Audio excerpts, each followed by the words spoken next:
is Mark Manhart and with Bonnie Gill, at the Grand Olde Players Company, and today we're going to talk about Enchanted April. Enchanted April. That was one of my favorite of ever shows, and I don't know why, but it was just such a charming show. It had a split stage, like two two scenes going on at one time, and they had to do their dialogue so that it didn't interrupt each other. That was done in the famous play California Suite too, Neil Simon show. This was done by Matthew Barber was his Right. name, and I can understand that it hasn't become such a favorite because uh, it was just done so well, written. I came away thinking this was written perfectly. You know, It's about some ladies that live in London who decide they want to have a holiday in Tuscany, France. no, So no, it's Tuscany, Italy, Italy. sorry. So it's very romantic, and We're in it's trouble if lots that gets out. and it's lots of fun to costume. Yeah. And we had a real cool backdrop, which gave you the idea of Tuscany. In fact, the second act opens on Helen Ryan was a favorite at our Yes. theater. She did a lot of shows, and she's sitting there peeling potatoes or No, something. no. Beans. No, snapping Crack, beans. That's snapping right. beans. Yeah. And she was snapping beans and mouthing the words to "It's Time to Go," the famous song that Andrew Botticelli Well, it was. made We took famous. we took his partner in that and took that 1 or 2 minutes part, and she did that so well. Oh, the woman. Yes. Yeah. Okay, that's right. That we just it just you knew from not just the scene, but you knew from the aria she sang, which is in Italian with only 4 words in English. Yeah. But if you ever hear it, you don't need any more English. Yeah. Because the way she sang that, and Helen lip synced on it. Another, when Mark was holding this up, hold it up so they can see it. Another old timer was Pat Gillespie, and he's half naked there because he's doing a scene when he's caught out of the shower.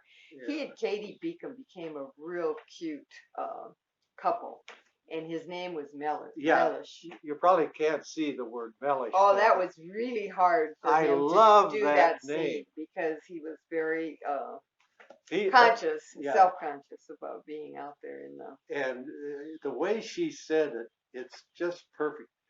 So many things like this. If you don't say them exactly perfect, you miss it. And Katie Beacom was a newcomer for us, so that was a lot of the fun of community theater. And what was you take somebody with a lot of experience and you'd put them with a newcomer, and you get sometimes some really good chemistry. But what was her phrase? It's something Mellish. I rest my case, Mellish. I rest my case. And she had a real cute way of rocking back on her heels when she said it. Yeah. We say that to each other every once in a while when we want to get the last word in. I rest my case, Mellish. And you wanted to mention about Molly. Oh, Molly was super. She's an older lady, a consummate actress. She played the tough matron of these two ladies that want to leave London and go to this silly adventure in Tuscany. Yeah. And boy, she played that role just beautifully because every one of us know one of those ladies.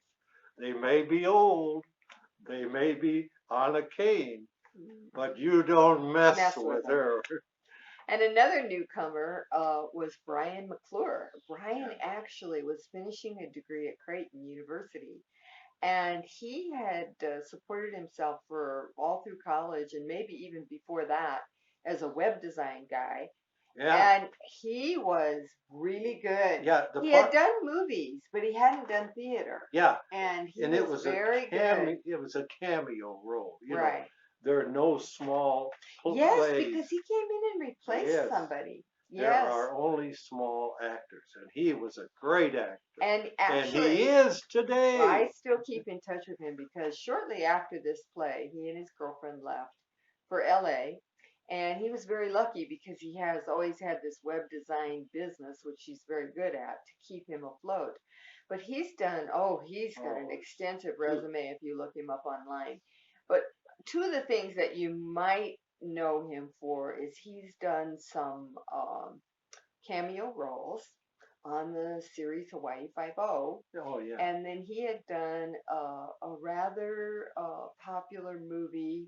No name actors or newbie actors were in it, but it was called April Shower, and it had a mainstream run.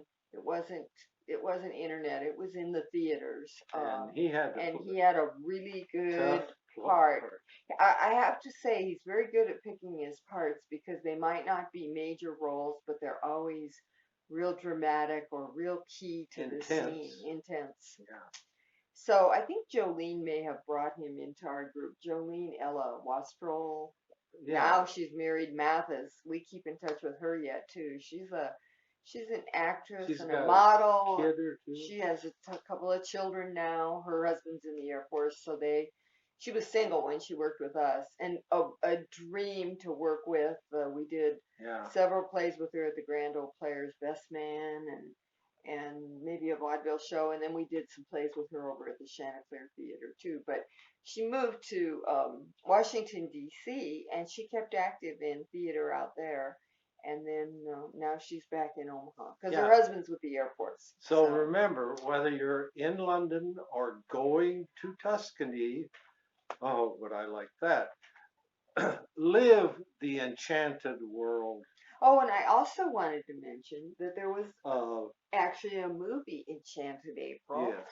that was done in 1991. I think it was released in 92.